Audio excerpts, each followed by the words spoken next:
ڕێکخراوی داعش وەکو ئەوەی کە زەویان بەدەستەوە بێن نەماوە خەلافەتەکەیان ڕووخا هەم لە عێراق و هەم لە سووریا، بەڵام تاکتیکی شەڕیان گۆڕاوە تاکو ئێستاش چالاکن هەم لە عێراق هەم لە سووریا لەگەڵ ئەوەی هێزەکانی هاوپەیمانان و هێزەکانی پێشمەرگە و جا هەسەدەش لە سووریا بەردەوام شەڕی تیرۆر دەکەن کەواتە تا ئێستاش تیرۆر وەکو خۆی ماوە کۆتایی پێ نەهاتووە. هۆکاری ئەمە چییە؟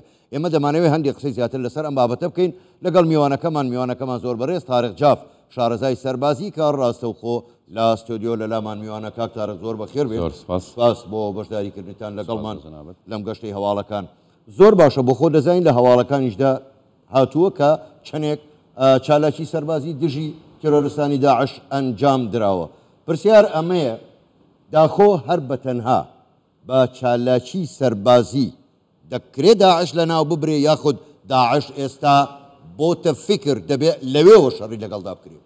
سپاس بۆ جەنابەت، سڵاو ڕێز بۆ بینەران. من پێم خۆشەوە بڵێم ئەوەی کە دەیلێم گزارشە لە بیرۆڕای خۆم پەیوەندی بە کەسەوە نییە.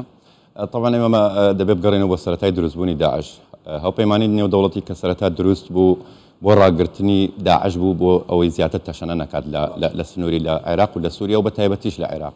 ئەمە لە سێپتەمبەری 2014 تا ساڵی تا مانگی هەشتی 2015 لە مانگی 2015 تەکتیکی هاوپەیمانی نێودەوڵەتی گۆڕا بۆ لاوازکردن و لە ناوبردننی داعش. ئەمە تا 2017 تا لە 2017 هەتا ئێستا ئەرکەکە سەختتر بووە. لە ڕووی جوغرافیاوە توانیان سەرکەوتوو بن بەسەر داعشە، بەڵام لە ڕووی فکرە ئێستا تەکنیکەکە گۆڕاوە لە پاڵ هێزی سەربازیە. ئێستا هاوپەیمانی نێودەوڵەتی بە پشتیوانی و هاوکاری هێزی پێشمەرگە و قەسەدە و ئەو هێزانی کە هاوپەیمانە لەگەڵیانە دەیانەوێت ڕوبەڕووی داعش ببنەوە لە ڕێگریکردن لە ئابووری ژێرخانی ئابووریان، ڕێگریکردن لە پەیوەندیکردنی چەکداران پیانەوە. فکری داعش کە تا ئێستاش ئەرکە سەختەکە لێرەوە دەسی پێکردو لە دوای 2017 و هەتا ئێستا بەردەوامە کە چۆن بتوانن داعش بنەبڕ بکەن کە ئەمەشکارێکی ئاستەما. کاک تارق بەڕای ئێوە فکری داعش بۆ سەری هەڵدا ئەسڵەن ینی پرسیار ئەمەیە بۆچی دروست بوو لە پڕ؟ خۆی هۆکار زۆرە، هۆکارەکان زۆرن ئەقلیمی نێودەوڵەتی و ناوخۆی عێراق و سووریا بە تایبەتی لە عێراق کە ڕوویدا هۆکارەکەی چەوسانەوەی چینێک یا کۆمەڵی خەڵکی دیاریکراو بوو لە ناوەن کۆمەڵی خەڵکی ترەوە کە ناچار بوون پەنایان بردەبەر داعش پیان وابوو کە فریاد ڕاستیانە. ئێستاشە تا ئەم لەحزەیەش خەڵکێکەیە پیان وایە داعش یان بیرە تونڕەوانە فریاد ڕاستیانە.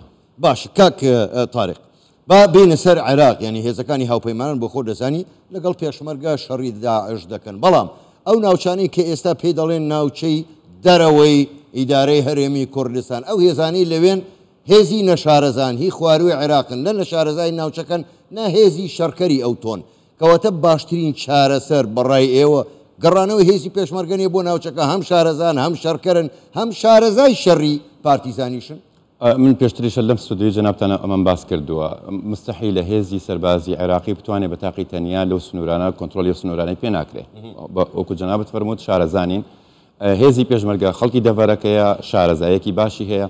من ئەو هەزارانی وەکو من شەرەفی ئەومان پێبەخشرا کە بەشدار بین لە ڕوبەڕووبوونەوەی داعش، بەڵام بەداخەوە ئێستا ئەو ناکۆکانەی کە لە نێوان هەولێر و بەغدادا هەیە خەڵکە سڤیلەکە باجەکەی دەدات. بەداخەوە هێزی پێشمەرگە ئیسپاتی کرد مێژوو ئەیلێ نەک من بیڵێم خۆڵکێشان نییە، هێزی پێشمەرگاڵ کێشان نییە، ئیسپاتی کرد کە دەتوانێت بە تاقی تەنیا ڕوبەڕووی داعش بێتەوە بە پشتیوانی هاوپەیمانی نێودەوڵەتی.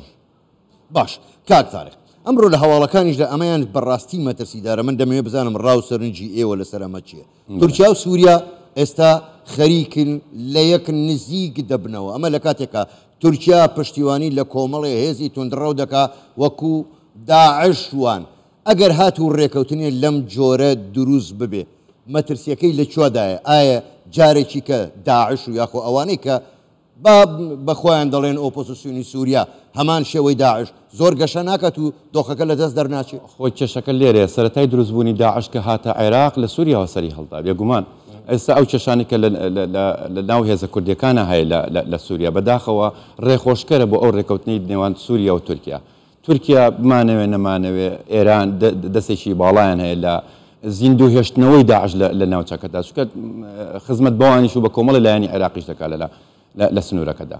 ینی کەواتە چاوەڕوانی بۆمبێکی تەوخیرکرابین لە هەواڵەکانیشدا هاتوو بۆ کەمپی هۆڵ تەنها ئەوانەی کە منداڵن نزیکەی 20,000 منداڵ کە ئێستا ڕەنگە گەورەش ببوون هەمووشی داعشن ئەگەر هاتوو ئەمە بتەقێتەوە چی ڕۆدا ئەمە من پێم وانێت داعش بتوانێت وەکو جاری جاران بتوانێت بەو هێز و قوەتی جاران بگەڕێتەوە بەڵام لە ناوبردننی داعش بۆ هەتا وەکو بیر وەکو فکر مستەحیلە درێژە دەکێشێت کەواتە باشترین چارەسەر بۆ نمونە ئەگەر زۆر بەڕاشکاوانە بیڵێ ئەمە دوایین پرسیارەکە تارەکە گەر بە کورتیش وەڵام دەیتەوە من سوپاست دەکەم یەکێ لێ شەشەکان بۆ نمونە لە عێراق شیعەمان هەیە سوننەمان هەیە کوردمان هەیە باشترین چارەسەر ئەوە نیە هەر کەسە ماڵی خۆی بکات بۆ ئەوەی کۆتایی بە تیرۆریش بێت من لە 2015 وتم ئەڵێم هەر کەسە لە ماڵی خۆی بێ چیمان بەسەر دێ با بەسەر بێ کێشە نییە یانەوە تا بە یەکجاری لە ناوە چینیا بە یەکجاری سەر دەکەوین زۆر باشە زۆر بەڕێز تارێک جاف شارەزای سەربازی گەلێک سوپاس ئەوە بەشداریکردنتان لەگەڵمان لەم گەشتەی هەواڵەکان سوپاس بوویەوە شەوتە سڵاو ڕێز سوپاس بە جەناب زۆر سوپاس